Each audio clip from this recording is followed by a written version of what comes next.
सूरदास के पद। पहले पद का अर्थ है उद्धव तुम अति बड़ भागी। उद्धव उद्धव बड़भागी भाग्यवान। तो गोपियाँ उद्धव से कहती हैं कि हे उद्धव तुम सचमुच बहुत भाग्यशाली हो। अपरस रहत स्नेह तगाते, जो तुम कृष्ण के साथ रहते हुए भी उनके प्रेम बंधन से मुक्त हो। यानी कि अपरस माने अछूते और तगा माने धागा, यानी कि स्नेह के धागे से, या स्नेह माने प्रेम, जो तुम उनके प्रेम बंधन से मुक्त हो। जिस प्रकार नाहिन मन अनुरागी, जो तुम्हारा मन उनके प्रेम में नहीं डूबा है। गोपियाँ उद्धव से कहती हैं कि हे उद्धव तुम बहुत भाग्यवान हो, जो उनके साथ रहते हुए भी उनके प्रेम से अछूते हो। पुरइनी पात रहत जल भीतर, जिस प्रकार कमल का पत्ता पानी के भीतर रहते हुए भी पानी उसे नहीं छू पाता। तारस देहन तागी, यानी कि उसको पानी की एक भी बूंद उसको नहीं छू पाती। जो जल माहा तेल की गागरी बूंद न ताको लागी, और जिस प्रकार तेल की मटकी को जल में रखने पर जल की एक भी बूंद उस पर नहीं ठहरती, उसी प्रकार तुम कृष्ण के समीप रहते हुए भी उनके प्रेम बंधन से सर्वथा मुक्त हो। प्रीति नदी में पाँव न बरियो दृष्टि न रूप परागी। बरियो माने डुबोया।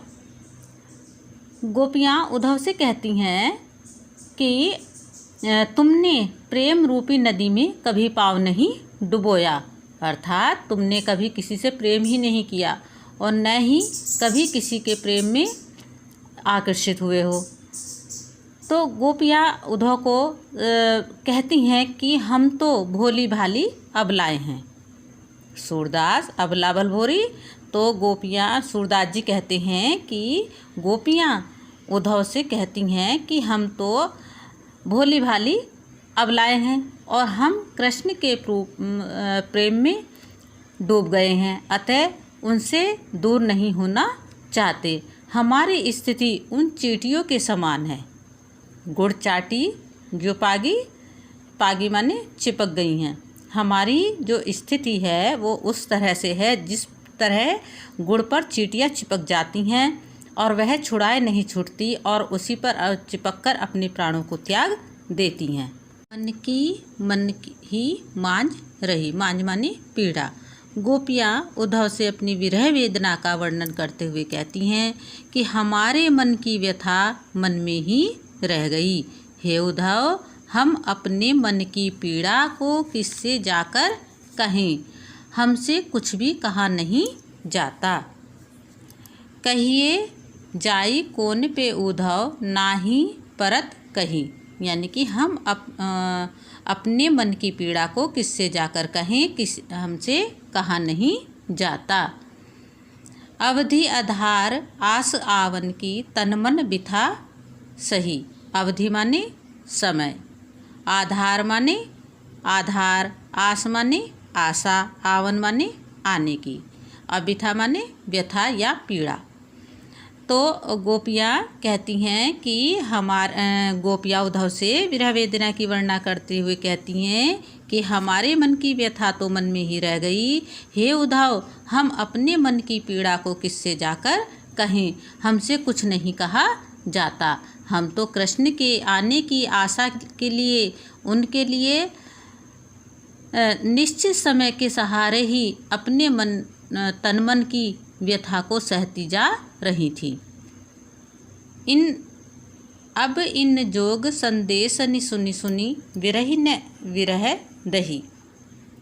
गोपियाँ आगे कहती हैं कि हम इस योग के संदेश को सुनकर तो वियोग में जीने वाली हम गोपिकाएँ विरह की आग में और भी जलने लगी हैं। इस विरह रूपी अग्नि से रक्षा करने के लिए हम जहाँ भी गुहार लगाना चाहते हैं वहाँ से तो योग की प्रबल धारा आ रही है। चाहती होती गुहारिन जीते उतते धार बही। गोपियाँ कहती हैं कि हम जिधर भी अपने पीड़ा की गुहार लगाते हैं उधर से ही योग की प्रबल धारा बहती है।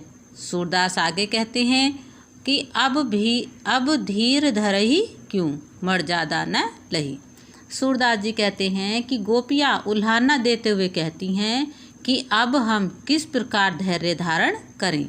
धीर माने धैर्य धारण करें। कृष्ण ने तो प्रेम की मर्यादा ही नहीं रखी। गोपियाँ कह रही हैं उधर से कि हम किस प्रकार अब धीरज धरें। कृष्ण ने तो हमारे प्रेम की मर्यादा ही नहीं रखी, अर्थात प्रेम की मर्यादा का पालन कर यहाँ आने की बजाय कृष्ण ने हमें प्रेम का त्याग कर ज्ञान का आश्रय देने का संदेश भेज दिया है।